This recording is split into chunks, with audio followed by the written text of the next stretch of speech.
मुख्यमंत्री आश्वासन दे के गए, यहाँ पर मंत्री जी भी आए थे और यहाँ पे जो ब्लॉक वगैरह थोड़े बहुत लग रहे हैं वो भी हमारे समझ से संतुष्ट नहीं है। वो ही दे रहे हैं, आश्वासन दे रहे हैं कि होगा तो कब होगा? ये जब दूसरी बरसात आ जाएगी तभी होगा।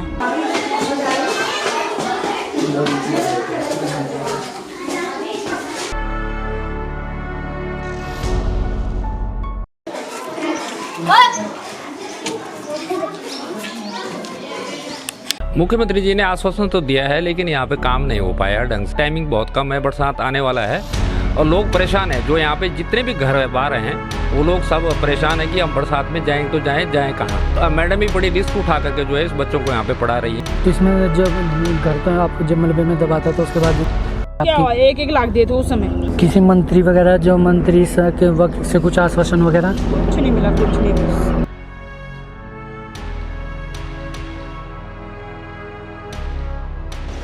डर से लगता है। तभी यहाँ बाढ़ आई थी जैसे पिछली बार, स्कूल की टीन ऐसे टूट रखी है। तभी टीचर को कहा कि मैम ऐसे हम यहाँ पर ऐसे पढ़ रहे हैं। करीब 9 महीने पहले आपदा से बुरी तरह प्रभावित हुए देहरादून जिले का माल देवता इलाका अभी भी जख्मों के साथ जीने को मजबूर है। आपदा के बाद ये इलाका अभी भी कई मोर्चों पर जूझ रहा है। सरकार के तमाम वादों के बाद भी धरातल पर लोगों के लिए परेशानियां बनी हुई है। इन्हीं परेशानियों को जानने के लिए कुछ दिन पहले हम सरखेत इलाके में पहुंचे। स्थानीय लोगों ने पिछले साल अगस्त में आई आपदा के बाद से अब तक का हाल कुछ इस तरह सुनाया। 2 बच्चे हैं, पति की भी हस्बैंड की मतलब प्राइवेट जॉब है जी। क्या होता है? तो किराए पर रह रहे हैं आप? किराए पे रह रहे हैं अपने आप से ही? हाँ जी। तो इसमें जब घर तो आपको जब मलबे में दबा था तो उसके बाद क्या हुआ? 1-1 लाख दिए थे उस समय। घर की मरम्मत के लिए नहीं, ये थोड़ा राहत के लिए है, ऐसा बोला था कैबिनेट मंत्री ने कि राहत के लिए किए। हाँ। बस और क्या दिया भैया? कुछ भी नहीं। स्कूल में भोजन माता हूँ भैया, मैं 3000 कमा रही हूँ, वही किराए दे रही हूँ और क्या करना है भैया, अपने बच्चे भी तो पालने हैं। यहाँ हमने बोला खा लेना लेना, यहाँ साफ सफाई हो जाए, कुछ कर ही नहीं रहे। देख लो यहाँ बरसात आने वाली दोबारा, फिर यहाँ देख लो इधर अब बरसात में पानी है ही तो आएगा हमारे घर में। अब वो ही दे रहे हैं, आश्वासन दे रहे हैं कि होगा तो कब होगा? ये जब दूसरी बरसात आ जाएगी तभी होगा। मैं ग्राम पंचायत सरखेत में रहता हूँ। मुख्यमंत्री जी ने आश्वासन तो दिया है लेकिन यहाँ पे काम नहीं हो पाया ढंग से, जो कि 2-4 ब्लॉक लगे हैं यहाँ पे हमारे ग्राम पंचायत में। जैसे आठवीं तक का स्कूल है, इसके आगे जो है 2-4 ब्लॉक लगे हैं और इसमें वैसे कर तो रहे हैं पर लेकिन इतना भी अच्छा काम भी नहीं हुआ है। लेकिन और हो भी गया जैसा भी है, लेकिन आगे कुछ और होना था। जैसे आगे 350 मीटर फ्लड की दीवार और लगनी थी, वो अभी तक नहीं लग पाई है, खाली आश्वासन है उसका। और जो है अब टाइमिंग बहुत कम है, बरसात आने वाला है और लोग परेशान हैं। जो यहाँ पे जितने भी घर बार हैं वो लोग सब परेशान हैं कि हम बरसात में जाएं तो जाएं कहाँ। यही कई समस्याएं ऐसी आ रही हैं। जैसे हमारी ये 8वीं तक का जो स्कूल है, इसमें दोनों बेसिक स्कूल और 8वीं स्कूल के दोनों बच्चे इसमें कन्वेंट पढ़ते हैं, लेकिन ये बिल्डिंग भी जर्जर हो रखी है, जिसमें प्लस्तर भी और सरिया जो है जंग खा रखी है पूरी। और वो मैडम भी बड़ी रिस्क उठा करके जो है इस बच्चों को यहाँ पे पढ़ा रही हैं और अभिभावक भी आकर के देखते हैं बेचारे उनके बच्चे जाएं तो जाएं कहाँ। जिस स्कूल की बदहाली की बात ग्रामीणों ने की, आइए आपको उसकी कहानी बताते हैं। बीते साल 19 अगस्त को आई आपदा ने राजकीय प्राथमिक विद्यालय सरखेत पर भी कहर ढाया था। आपदा में स्कूल क्षतिग्रस्त हो गया था। 9 महीने बाद भी उस स्कूल की हालत जस की तस है। तब स्कूल में 41 बच्चे पढ़ते थे, लेकिन आपदा के बाद 14 बच्चों ने स्कूल छोड़ दिया। आपदा के बाद 30 बच्चों को बदहाल स्कूल की जगह पास के ही जूनियर हाई स्कूल में शिफ्ट कर दिया गया, जहां बिल्डिंग की दूसरी मंजिल पर बने एक कमरे में ये सभी बच्चे पढ़ रहे हैं। हैरानी की बात यह है कि 1ली से 5वीं कक्षा तक के ये सभी बच्चे एक ही कमरे में पढ़ने को मजबूर है। ऐसे में 5 अलग अलग कक्षाओं के बच्चे एक ही कमरे में कैसे पढ़ते होंगे, ये बड़ा सवाल है।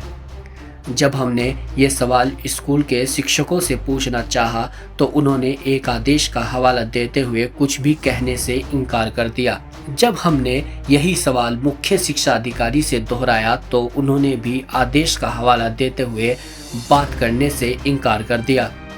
देहरादून शहर से करीब 17 किलोमीटर की दूरी पर स्थित है सरखेत गांव। वही सरखेत गांव जिसमें पिछले साल अगस्त के महीने में बाढ़ आ गई थी, जिसके बाद इस गांव में मुख्यमंत्री ने दौरा किया, मंत्री ने दौरा किया, पूरे शासन प्रशासन ने यहां पर दौरा किया। और जैसा कि आप सभी जानते हैं, दौरे के बाद शासन प्रशासन की तरफ से मिलता है आश्वासन, लेकिन आश्वासन मात्र आश्वासन में ही सिमट कर रह गया। और ऐसा हम इसलिए कह रहे हैं क्योंकि जो यहाँ के हालात है, जो 8 महीने पहले थे जिस समय यहाँ बाढ़ आई थी, उससे हालात जस के तस ऐसे ही बने हुए हैं। और इसका उदाहरण मेरे पीछे ये राजकीय प्राथमिक विद्यालय दे रहा है, जो कि तस्वीरों में साफ दिख रहा है मलबे के में यहाँ पर जो ये राजकीय प्राथमिक विद्यालय है दबा पड़ा है, जिसे कि कहीं और शिफ्ट करने की बात कही गई थी। इस स्कूल में 30 से ऊपर बच्चे पढ़ते थे, कि उनमें से कुछ बच्चों ने स्कूल छोड़ भी दिया। जो ये जूनियर हाई स्कूल है, इसमें यहाँ पर शिफ्ट कर दिया गया। इस स्कूल की छत पर राजकीय प्राथमिक विद्यालय के 31 बच्चे अब यहाँ पढ़ने को मजबूर हैं। 8 महीने का वक्त बीत चुका है, लेकिन अभी तक इसका कोई समाधान नहीं निकल पाया है। हालात इस स्कूल के भी आप देख सकते हैं, तस्वीरें हालात बयां कर रही है किस तरीके से ये इसकी हालत भी जर्जर है। जब हम यहाँ पर आए, स्कूल को कवर करने के लिए आए, लेकिन स्कूल में अंदर जाने नहीं दिया जा रहा है।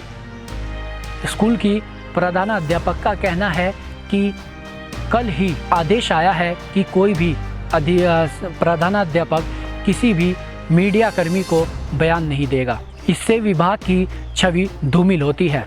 यानी कि आप सिस्टम की लापरवाही के साथ साथ सिस्टम की तानाशाही भी आप देख सकते हैं।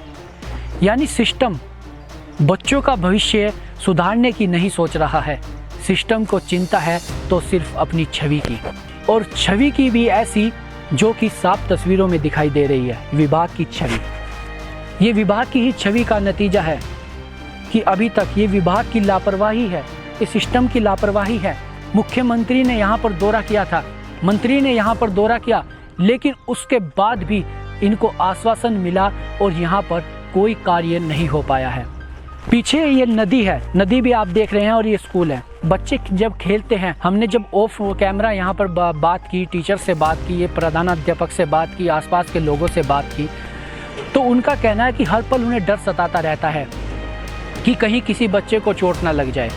ये सड़क भी आप देख रहे हैं, इसी सरखेत गाँव की, ये सड़क भी अभी तक नहीं बनी। कई लोगों का कहना है कि यहाँ पर एक्सीडेंट भी हो जाते हैं, लेकिन जो ये स्कूल है इसके हालात अभी नहीं बदले। ये सरखेत का एकमात्र स्कूल है। यहाँ पर बच्चे दूर दूर से, कोई 2 किलोमीटर, कोई 3 किलोमीटर, कोई 4 किलोमीटर पैदल चढ़कर बच्चे यहाँ पर पढ़ने आते हैं। और जब बच्चे यहाँ पर आते हैं तब वो ऐसे हालात में पढ़ने को बच्चे मजबूर हैं। ऐसे में सवाल उठना लाजमी है, आखिर ये बच्चे कब तक इसी तरह पढ़ने को मजबूर रहेंगे। सर यहाँ पे कुछ भी काम नहीं हो पाया। जो मुख्यमंत्री आश्वासन दे के गए, यहाँ पर मंत्री जी भी आए थे, कोई भी काम नहीं हुआ। थोड़ा बहुत काम हो रहा है यहाँ पे, हमारा आंगनवाड़ी बना है ये, लेकिन यहाँ पे यही हुआ 2-4 काम। और यहाँ पे जो ब्लॉक वगैरह थोड़े बहुत लग रहे हैं वो भी हमारे समझ से संतुष्ट नहीं है, उसमें भी काफ़ी बेकार है। वो मट्टी भी लाई जा रही है, बहुत धीमी गति से काम हो रहा है। और 8 महीने से कुछ भी काम यहाँ पे नहीं हुआ है। जो जनता है यहाँ परेशान है, सभी परेशान है। अब फिर से बरसात आने वाला है, 8 महीने से कोई काम नहीं है, कोई सुनवाई नहीं है, कुछ भी नहीं है, तो कुछ काम हो ही नहीं रहा है यहाँ पे। जो ये जनता है ये कहाँ जाएगी बताओ। अब इसके बाद हम भी इतने परेशान हो रखे। ना तो मुख्यमंत्री जी बोल के गए थे कि नदी भी डाइवर्ट होगी, खुदेगी, यहाँ पे पुश्ते लगेंगे, लेकिन कोई काम नहीं हो रहा है। जो हमारा बेसिक स्कूल दबा था ना ये पिछली आपदा में, तो उसमें कुछ भी काम नहीं हो पाया, कुछ भी नहीं। बच्चे भी जो है एक ही बिल्डिंग में पढ़ रहे हैं, वो बिल्डिंग भी इतनी अच्छी हालत में नहीं है जो इतने बच्चे रह सकें। बहुत परेशानी में बच्चे पढ़ रहे हैं, और परेशानियाँ टीचरों को भी उठानी पड़ रही है। तो कोई स्कूल बनने का कोई अभी कोई विचार ही नहीं है कि कहाँ पे बनेगा या नहीं बनेगा। दोबारा से बरसात यहाँ पे आ गया, बहुत परेशान हो रहे हैं बच्चे लोग। काफ़ी लोग गांव छोड़ के जाने को तैयार हैं, यहाँ पे से क्या करेंगे। खेती बह गई, पानी नहीं है, कुछ भी नहीं है, बिजली पानी हर चीज़ से परेशान होते हैं। काम कुछ भी नहीं हो रहा है हमारी नदी में। तो दोबारा भी वही हाल होगा जो पिछली बार। जनता अब ये है कि शासन प्रशासन क्या करेगा। शासन प्रशासन तभी बोलेगा ना जब 2-4 लोग मर जाएंगे, तब फिर यहाँ पे आएंगे, उसके बाद कुछ नहीं होगा। क्योंकि पहली नदी में इस बार तो इतना नुकसान होने वाला नहीं, गांव में कोई भी नहीं रहने वाला। आपदा के 9 महीने बाद भी वे आपदा के जख्मों के साथ जीने को मजबूर हैं।